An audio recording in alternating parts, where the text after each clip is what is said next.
Welcome back. Chris Smith sitting in for Chris Kenny this afternoon. The passing of Queen Elizabeth II has been an emotional time for many Australians. For some, they've been grief-stricken by the end of her reign. But while we continue to mourn the Queen's passing, the University of Sydney student-run newspaper Honi Soit decided that now was the time to besmirch the former monarch with a highly insensitive front-page article. And just a warning, it is graphic, as I mentioned at the top of the program. And they've got a series of now deleted tweets. Well, the president of the University of Sydney Conservative Club, Cooper Gannon, is incensed at what's occurred. He joins me in the studio right now. Cooper, thank you very much for coming in. I understand their politics. I understand their irreverent persona, I guess, from the newspaper.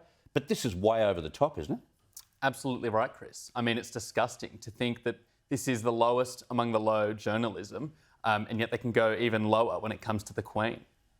Honi Soit also wrote a number of tweets that they've now retracted. So much for, fearless journalism. They can't stand behind what they've produced. But let's take a look at two of them if we can and put them on the screen. Firstly, this gross attempt at humour by writing, "If only someone has asked Liz, are you okay?" It's not even the right tense. So much for their English prowess. And the second one, using a picture of the mangled car that Diana died in with the caption, "That's 1-1, folks. Diana strikes back." Your reaction to the tweets?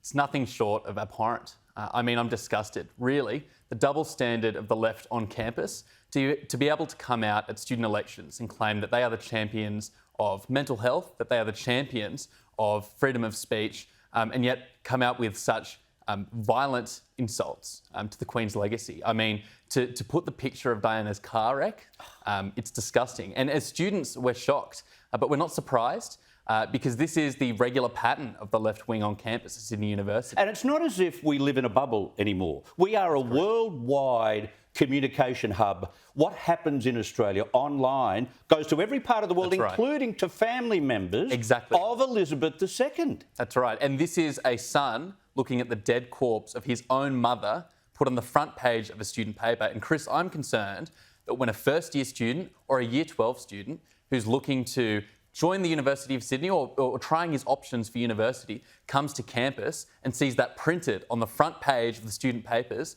that sit on the middle of Eastern Avenue, that you can pick these up, that sit confronting them, that imagery, they're only in Year 12. I'm scared as to what they'll think about the future of their education. And the thing is, there's a huge difference between clever, well-timed parodies and outright cruel dross. That's precisely right. And we at the University of Sydney Conservative Club, we believe in freedom of speech, but we don't believe in double standards. And the left will do anything to cancel and silence those who make criticisms of them.